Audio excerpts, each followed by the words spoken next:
गाड़ी के सर पे हेलमेट लगाना तो पाप है इनके लिए। तो फिर एक का हाथ टूटा, एक का पैर टूटा, एक की गर्दन पे गाड़ी चढ़ गई, कुछ पैर से लाचार हो गए, कुछ हाथ से लाचार हो गए, एक चली बसा। क्या लेगा दुनिया का? कुछ नहीं।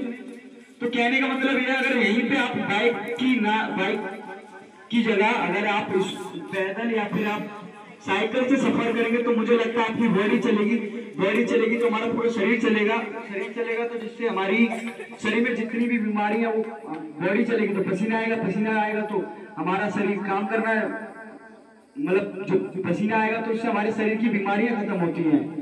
बीमारियां खत्म होंगी तो हम स्वस्थ रहेंगे। और बाइक पे तो आलस ही आएगा, जैसे एसी में आलस आता है। तो वही हमारा कहने का मतलब है, ठीक है। तो मेरा मिशन यही है कि आजकल के युवा है वो छोटी छोटी सी दूरी के लिए वाहनों का प्रयोग ना करें। अगर वो करेंगे तो अपना आने वाला भविष्य बहुत खराब होगा। ये आजकल छोटे छोटे से बच्चों को देखो, अभी मैं आजमगढ़ में सुना वहाँ 6.5 साल की बेटी को ब्रेन की बीमारी, और वो पढ़ने में भी मैं उसे 2 दिन पढ़ाया था, 2 दिन में वो ABCD नहीं लिख पाई। उसी के घर पर रुका था मैं 2 दिन और वो ABCD नहीं लिख पाई। सोचो उस बच्ची को क्या ब्रेन की बीमारी बन सकती है 6 साल की उम्र में। तो वही है, स्वस्थ ऑक्सीजन ना मिलने के कारण तरह तरह की बीमारियां निर्माण होती है शरीर के अंदर। तो आज से आप नहीं जानते अपने बड़े भाई बहन जिसके यहाँ पे भी रहते उन्हें समझाइए कि छोटी छोटी सी दूरी के लिए बाइक का प्रयोग ना करें, स्कूटी का प्रयोग ना करें, कार का प्रयोग ना करें। अगर करेंगे तो अपने आने वाला भविष्य बहुत खतरनाक होगा। आजकल देख रहे हैं छोटे छोटे से बच्चों को पथरियां निकल रही हैं, BP लो, डायबिटीज, शुगर। मैं तो बोलता हूँ आप डॉक्टर के पास जाते ही क्यों? मैं तो आज तक अपना ब्लड ग्रुप भी चेक नहीं कराया। क्या मतलब है? शरीर अच्छे से काम कर रहा है, जब भगवान बुलाएंगे चल देंगे। तो जितना आप डॉक्टर के पास जाओगे उतनी तरह तरह की बीमारियां बनेंगी। तो ये बात अभी हमेशा याद रखना, डॉक्टर इंसान को कभी ठीक नहीं करता।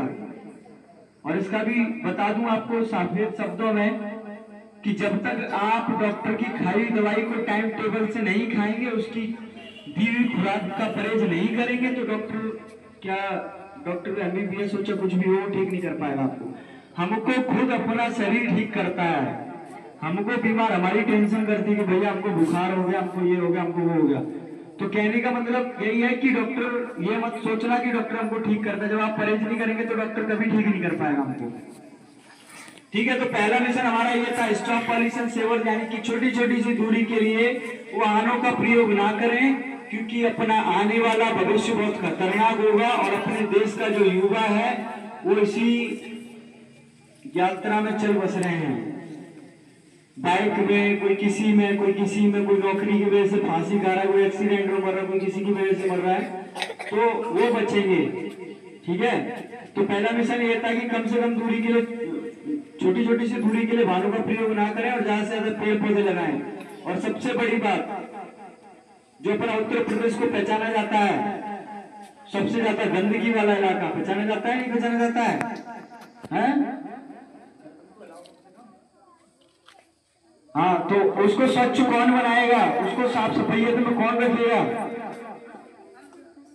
वो अकेले ही रखेंगे क्या? बस अकेले ही व्यक्ति उत्तर प्रदेश में, बाकी के श्रीलंका और इंग्लैंड वगैरह से आए क्या? हैं? बाकी को नहीं करना है? नहीं रखेंगे? अच्छा, सरकार की तरफ से पेंशन दिलवानी पड़ेगी या तनख्वाह बनवानी पड़ेगी जब करेंगे, है ना? तो जिस दिन आप अपना कचरा खुद उठाएंगे उस दिन स्कूल, कॉलेज, घर, क्या पूरे देश दुनिया में कचरा नहीं मिलेगा। तो आज से प्रण लीजिए कि हम अपना कचरा खुद उठाएंगे। नीचे कर लो। तो आज से मेरे साथ बोलिए सारे बच्चे, आज से हम अपना कचरा खुद उठाएंगे।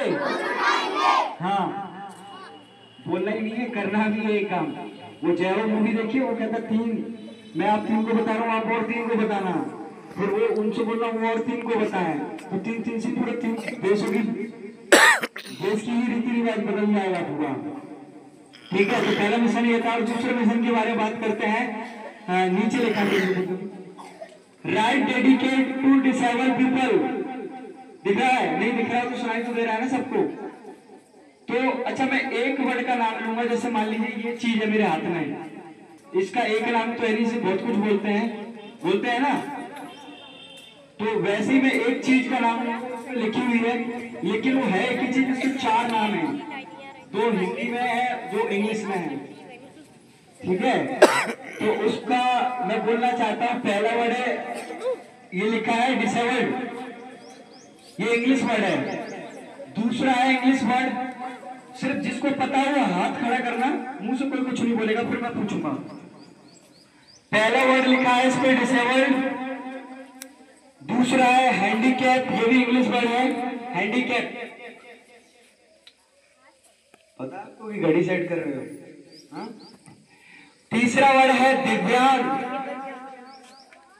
चौथा वर्ड है विकलांग। नहीं जानते हैं? चलो कोई ना।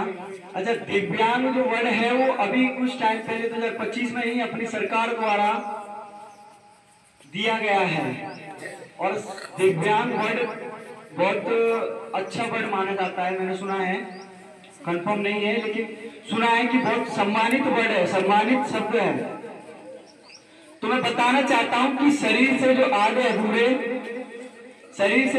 अधूरे होते हैं, मतलब चाहे कोई उंगली से हो, चाहे वो कान से हो, चाहे वो आंख से हो, चाहे वो पैर से हो, चाहे वो सर पे उसके बाल ना हो, कुछ भी हो, ठीक है, वो एक दिव्यांग, हैंडीकैप, डिसेबल, विकलांग, जैसे इसको बोलते हैं mobile phone, iPhone, Realme phone, Redmi phone, ये इसी के नाम है ना सब, है ना।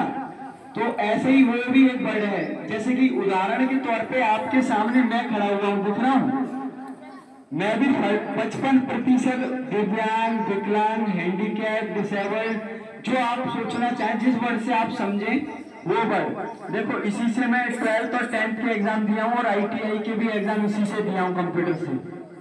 ITI में कंप्यूटर से एग्जाम होता है क्या?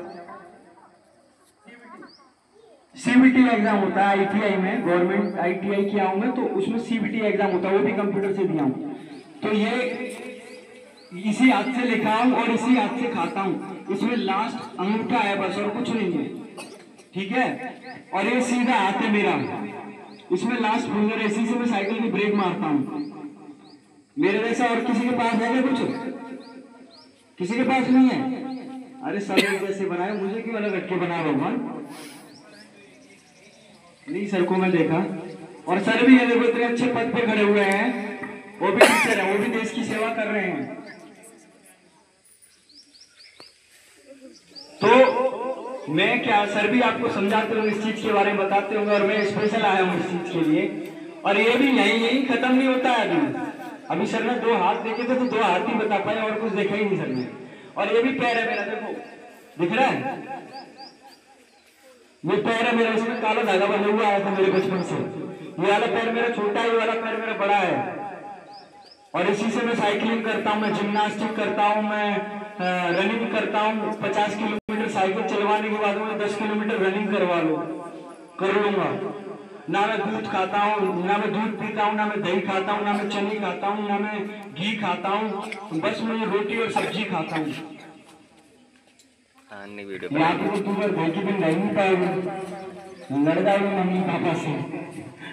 तो मेरा कहने का मतलब ये है कि right adequate for disable people का मतलब ये है कि मैं अपने जैसे दिव्यांग, विकलांग लोगों को प्रेरित करने के लिए, उनको बढ़ावा देने के लिए इस यात्रा की शुरुआत किया हूँ कि वासु राइडर भी आपके आगे जो खड़ा हुआ है वो भी 55% दिव्यांग है। सिर्फ इसी रीजन से इस साल 2 सरकारी नौकरी खोया हूँ। आप डाल के देखेंगे 2025 में 2 भर्तियां निकली थी ITI से रिलेटेड, NTPC और ग्रुप डी। 3-3 घंटे बैठा हूँ साइबर कैफे पे, जब जाके भी मेरा नहीं हो पाया। सब कुछ करा, सब तरफ से कोशिश की, लेकिन नहीं हो पाया। उसका रीजन ये था कि अगर मैं 40% दिव्यांग होता तो यही मैं नौकरी के काबिल था, अगर नहीं हूं तो नहीं होऊंगा, नहीं होगी मेरी नौकरी, तो नहीं होगी। तो मेरा कहने का मतलब यह है कि इंसान शरीर से दिव्यांग नहीं होता, उसकी सोच अच्छी होनी चाहिए। अगर मेरी सोच अच्छी नहीं होती तो क्या मैं इतना बड़ा मिशन लेकर चलता? इंसान शरीर से कभी अपंग नहीं होता, दिव्यांग नहीं होता, सिर्फ उसकी सोच दिव्यांग होती है, वो सोच से विकलांग होता है। ठीक है, ये चीज मानते हो ना कि अगर मेरी सोच से मैं विकलांग होता तो क्या मैं ये कितना बड़ा मिशन लेकर चलता।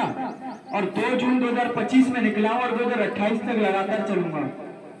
और मैं यही विदा लेना चाहता हूं, आपको ज्यादा समय ना देते हुए, और मैं कहना चाहता हूं कि जितनी सारी मैं बातें आपको बताया हूं, अगर अच्छी लगे तो फॉलो करना, अगर ना लगे तो जो जिंदगी में कर रहे थे उसी को कंटिन्यू रखना। जय हिंद, वंदे मातरम, good morning everyone, student and teacher staff.